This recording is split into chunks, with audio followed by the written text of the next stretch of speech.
When I was 17 years old, I watched in theaters with some friends Joker by Todd Phillips, starring an extraordinary Joaquin Phoenix. The movie was delightful. It had a great reception at the time, an interesting story, amazing acting performances, and also it was a pretty cool and well done spin off of a character that is so attached to Batman, and all around it was a great film. But there's something about it even more special than being a good movie. It changed the way I look at the film industry entirely. Prior to watching The Joker, I was an extremely casual movie watcher. I liked commercial movies like King Kong, Fantastic Four, Indiana Jones, Star Wars, horror movies, etc. Some might even catalog them as junk food movies, and honestly, I wouldn't disagree. I didn't have good taste in movies. I couldn't even fathom the possibility of watching something like The Godfather, Taxi Driver, Seven, Fight Club, or, in other words, quality movies with a lot of artistic value. The Joker made me look at movies as a gateway for good stories that can make you experience a whole lot of deep emotions while also being thought provoking. The film industry evolved completely for me. It changed from being exclusively an outlet for entertainment to an artistic media that had much more to offer, like well written stories, complex characters, deep feelings, and important lessons of life itself. Nowadays, I am a big fan of movies. Now, I know a lot of directors, writers, actors, good movies, bad movies, amazing movies, masterpieces, underrated gems, all of it. It has become a big part of my life. And honestly, this wouldn't be possible if it wasn't because of video games awakening my artistic side years before I even gave the film industry a chance. In my opinion, just like a painting, sculpturing, composing, writing, or filmmaking are considered products of art, I believe that the most predominant and complete form of art in the world today are video games. And this claim can be backed up easily with a single sentence. There's nothing that a video game can do from an art standpoint. Do you want to experience a great story with epic moments, complex characters, compelling storylines, and deep feelings attached to it and its characters? Well, there's Red Dead Redemption 1 and 2.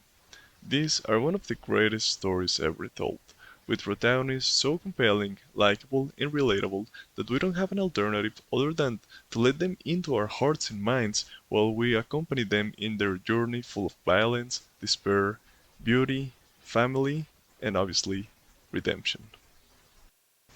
Or do you want to be immersed in a beautiful scenery, magnificent landscapes where reality is bent beyond human comprehension, in which every place you visit during your journey is delightful but also unknown and mysterious? Well, Clair Obscure Expedition 33 is your game without a doubt.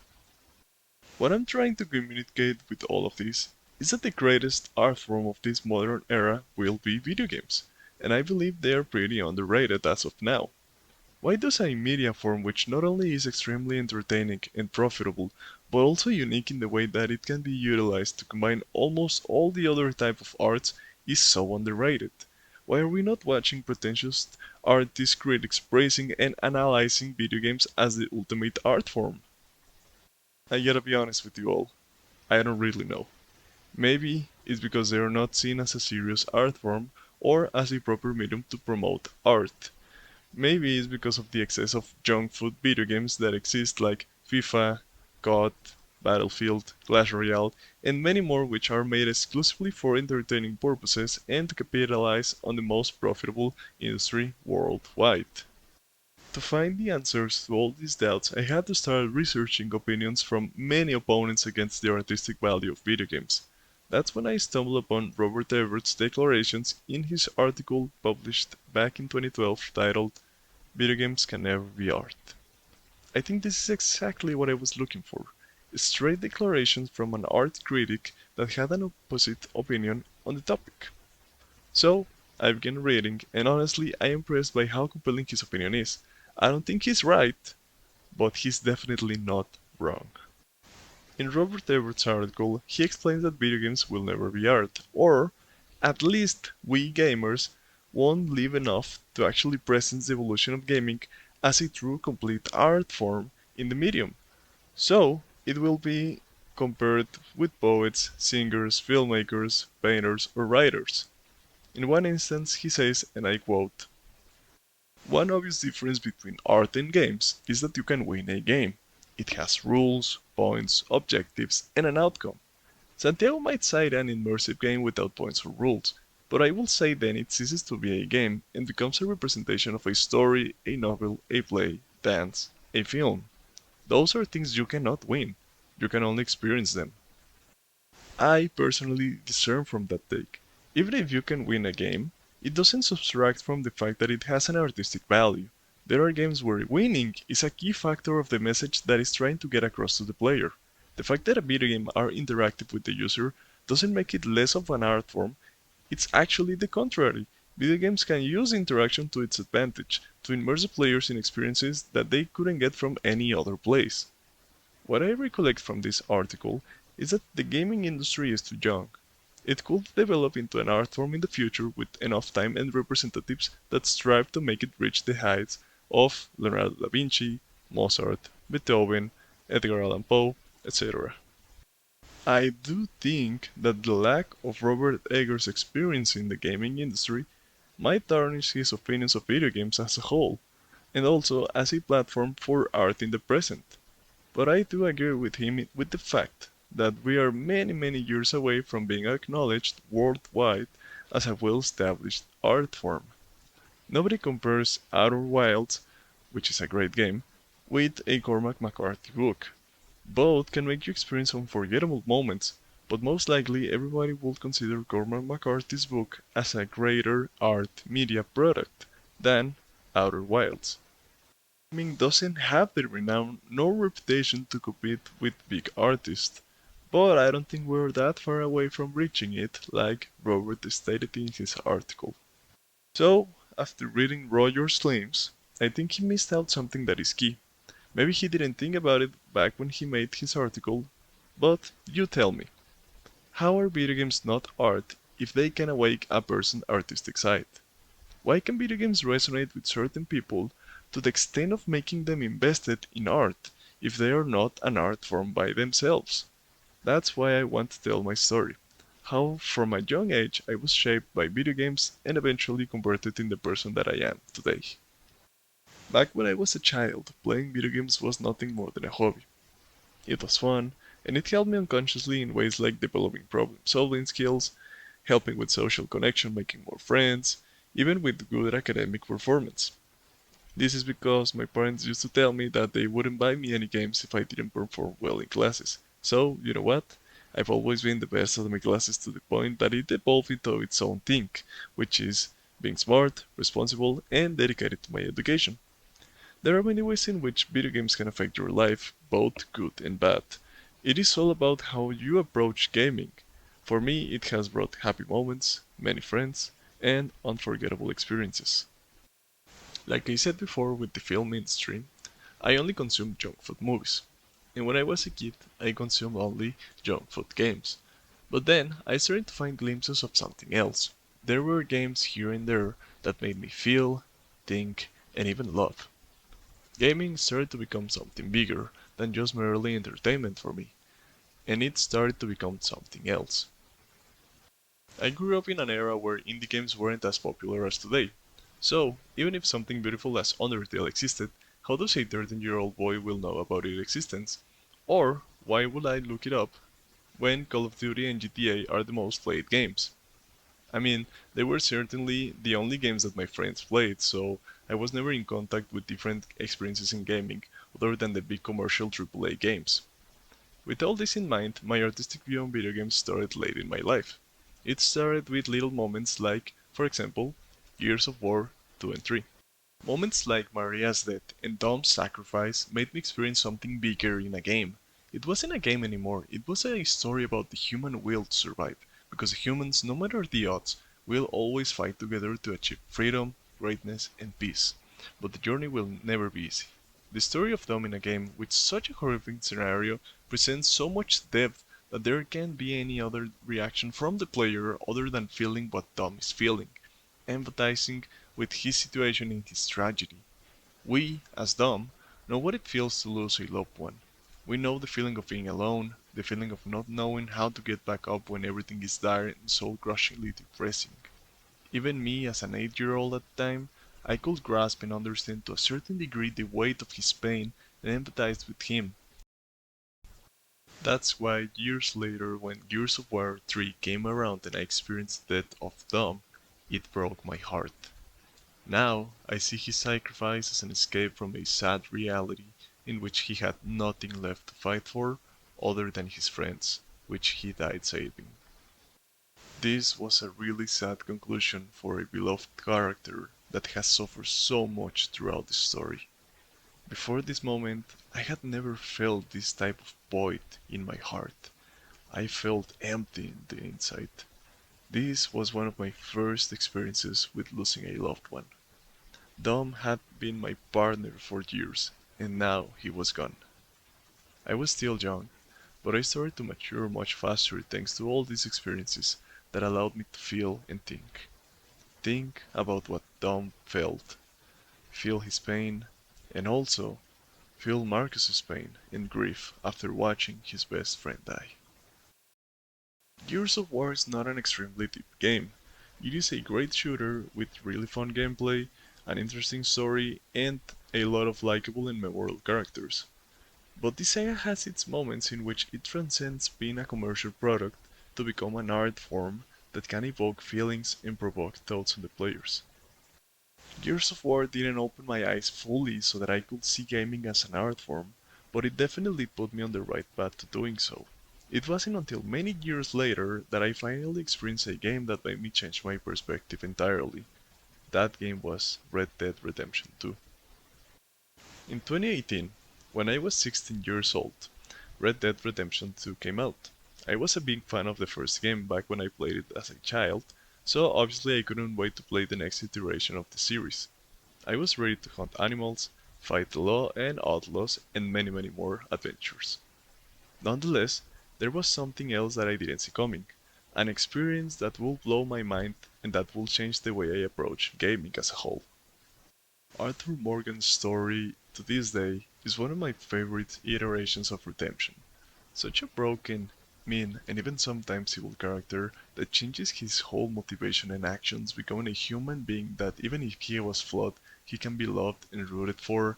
The way he ends his journey being altruistic toward others, encountering many good people along the way, while he honestly tries to be a better person, is so beautiful and sad when, at the end, he ends up paying for all his sins by suffering a sad and lonely death. This will forever be my fondest and saddest gaming memory. I will never forget crying my eyes out after losing a character that helped me grow just as much he grew throughout the game's story. I didn't watch a character die in a game. I watched a friend and a companion die while I was by his side. After experiencing a story so big and powerful, I started to look for more great stories, great moments, something beyond entertainment. That's when I found games like Undertale, Death Stranding, and many other story games that are not centered around gaining money. It's all about telling a story to make you feel something. Red Dead Redemption opened the door for me to take risks with new games, games that are not necessarily commercial or popular, games that are made with love and purpose, instead of making billions in the market, and since then I haven't looked back. Don't get me wrong, gaming is an incredibly entertaining industry that has kept on growing until the juggernaut that it is today. I love entertaining video games like COD and FIFA, but now I also seek for great experiences that can enrich my mind and soul, like The Witcher, Disco Elysium, or Death Stranding. I'm impressed by how something so simple like finding and consuming the right product can resonate and change the perspective of many people just like me, entering an undiscovered side of gaming thanks to Red Dead Redemption and also with filmmaking thanks to the Joker. Before I leave, I want to comment on two other examples in which gaming has transcended the entertainment side to become something greater. Let's start with Dark Souls. If you have played Dark Souls before, you might be wondering what am I going to point out about the game. It is beautiful and entertaining, but it doesn't really have a coherent story, easy to follow and to resonate with unless you watch a YouTube video explaining the lore and the characters.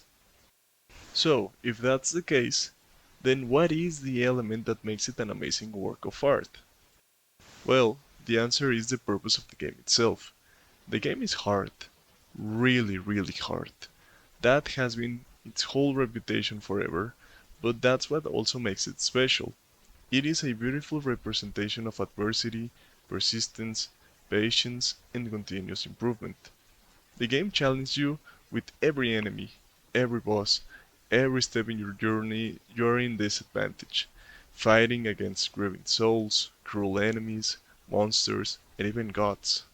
You know the odds are against you, but you keep on fighting, keep on getting better until you achieve your objective, finishing the game. You really can't beat the game if you don't commit to getting better, to learning and mastering the combat, and also being invested in your character build. You could say that the game pushes you to being a better individual, a better and more prepared version of yourself. In life, we encounter many obstacles along our way. Everybody deals with them in their own way, but Dark Souls teaches you that you shouldn't give up, that with enough persistence and commitment, you can achieve anything. There isn't a bigger mountain or a tougher enemy than yourself when you give up. My final example is Clair Obscur Expedition Territory. The game is fantastic.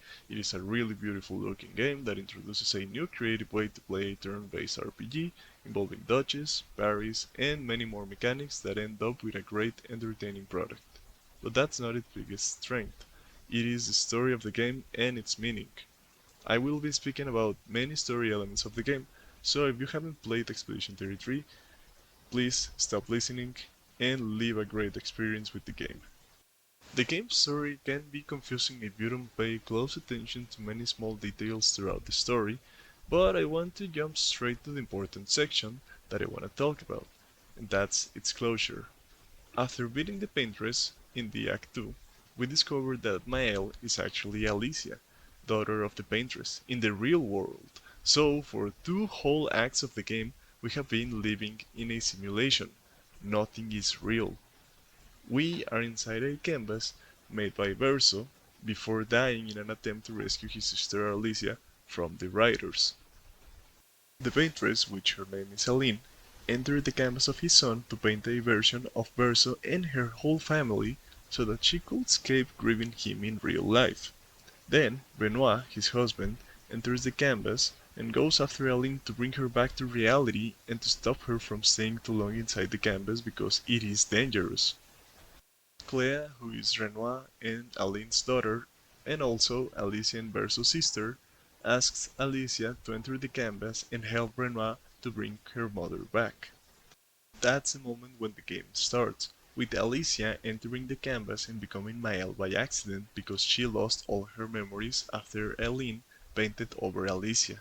It's like if she had overridden Alicia's memories with a new one. At the end, after the Expedition 33 led by Verso and Mael beat the Paintress, Alicia recovers all her memories, and his dad Renoir thanks her for helping him taking her mother out of the canvas. But the job is not done yet. Renoir has to destroy the canvas so that Aline can't get back inside again. The problem here comes when Alicia also doesn't want to destroy the canvas. The thing here is that the canvas is the last remain of Versus' soul, and also is the only place where Alicia can be truly happy. We learn that Alicia in the real world has been disfigured and has lost the ability to speak because of the attack from the Riders. Inside the canvas, she has friends, family, a scarlet face, and a normal life. Even if it's a fake world, it is her only way of moving on with her life. The canvas is not only the last memory of her brother, it's the only place where she can live a life without suffering. Finally, the expedition and Renoir fight. The expedition wins the combat, and Renoir is thrown out of the canvas. But there's someone else who wants it destroyed, the painted version of Verso. He has lived for 67 years knowing the truth, knowing nothing in this world matters because it is not real. knowing he's a fake version of the painter's son who was painted solely for the purpose of escaping from the cruel reality of losing a child. He is living a nightmare, a life that is not his, and the worst part about it is that the paintress made him immortal, so he is stuck in a never-ending cycle of depression and sadness. That's why he needs to destroy the canvas. He wants to escape from the horrible fate he was forced into living.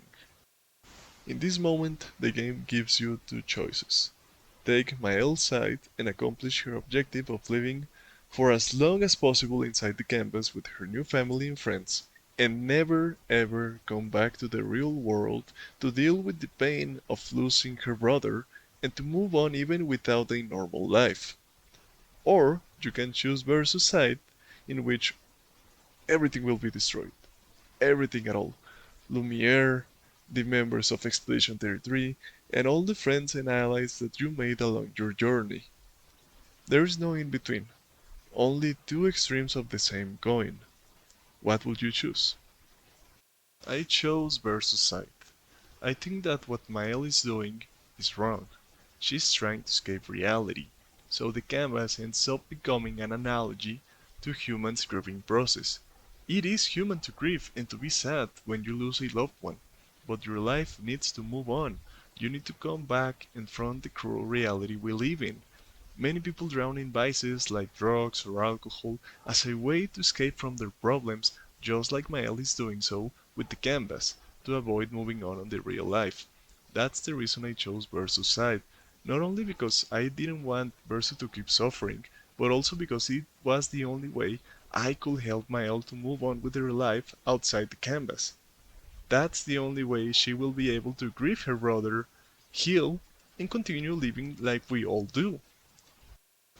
Choosing Mael's side wouldn't solve anything, it would have been the death of her. I know it's not a sweet ending, it is sad in many ways, but I firmly believe this is the right direction to take. A game that is capable to provoke these discussions and feelings about sides and decisions reflected in a real-world scenario is amazing. It is a masterpiece that only few artists could dream of creating, and, as I've been saying throughout this video, it transcends entertainment to become a work of art in its purest form. Beyond its amazing story, Clair Obscur Expedition 33 manages to incorporate a lot of other art forms into itself. It has beautiful set pieces of music that will definitely touch your heart. It has mind-blowing surrealistic landscapes all scattered around the world, and every place you visit is its own thing entirely, because it's not only about having great graphics, it's also about having great art direction. And finally, there is gaming's most unique form of experiencing art in the world, which is via interaction. You as a player are part of the journey. You're part of the expedition as well. You have lost loved ones just like the protagonists have. You have fought and suffered with them. You have laughed and loved with them. Really, there is no better way of telling a story as living it yourself. These games are an example of what the gaming industry has evolved into in such a short time existing. And it keeps on evolving more and more with each year and decade that goes by. Video games might not be the ultimate art form today, but it is without a doubt the most promising for the future. It has the potential to be the most influential and interactive way of experiencing art in existence. Thank you all for watching the video. See you in the next one. Goodbye.